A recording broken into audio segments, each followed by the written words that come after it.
വളാഞ്ചേരി നഗരസഭയുടെ 2025-26 വാർഷിക പദ്ധതിയിൽ ഉൾപ്പെടുത്തി നടപ്പിലാക്കുന്ന കറവ പശുക്കൾക്ക് കാലിത്തീറ്റ ഒന്നാം ഘട്ടം വിതരണം ചെയ്തു. പരിപാടി നഗരസഭാ ചെയർപേഴ്സൺ ഹസീന വട്ടോളി ഉദ്ഘാടനം ചെയ്തു. വികസനകാര്യ സ്ഥിരസമിതി അധ്യക്ഷ ഷാജിമോൾ അധ്യക്ഷത വഹിച്ചു. വാർഡ് സഭകളിൽ നിന്നും അപേക്ഷ ക്ഷണിച്ച് ഗുണഭോക്തൃ വിഹിതം അടവാക്കിയവർക്കാണ് കാലിത്തീറ്റ വിതരണം ചെയ്തത്. 50% നഗരസഭാ വിഹിതവും 50% ഗുണഭോക്തൃ വിഹിതവുമായാണ് പദ്ധതി നടപ്പിലാക്കുന്നത്. പദ്ധതിയിൽ ഉൾപ്പെട്ടവർക്ക് 5 ഘട്ടങ്ങളിലായി കാലിത്തീറ്റ വിതരണം ചെയ്യും. വെറ്റിനറി സർജൻ ഡോക്ടർ മനീഷ് സ്വാഗതം പറഞ്ഞ ചടങ്ങിൽ വൈസ് ചെയർപേഴ്സൺ KV ഉണ്ണികൃഷ്ണൻ, മരാമത്ത് standing committee chairman Cheriyil Ramakrishnan, കൗൺസിലർമാരായ ജലാലുദ്ദീൻ എന്ന മാനു, റാഷിദ് മച്ചിഞ്ചേരി, ഷാഫി എന്ന മുത്തു, സുലൈഖ കാരക്കാടൻ, K നസീറ, സക്കീന തുടങ്ങിയവർ സംസാരിച്ചു.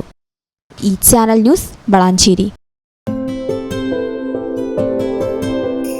15 വർഷങ്ങളായി ഈ തിളക്കം നമ്മെ ഭ്രമിപ്പിക്കുന്നു.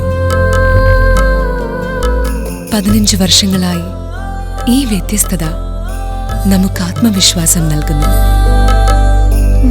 15 വർഷങ്ങളായി നമ്മുടെ ആഘോഷങ്ങളിൽ ഈ പാരമ്പര്യവും പങ്കാളികളാണ്.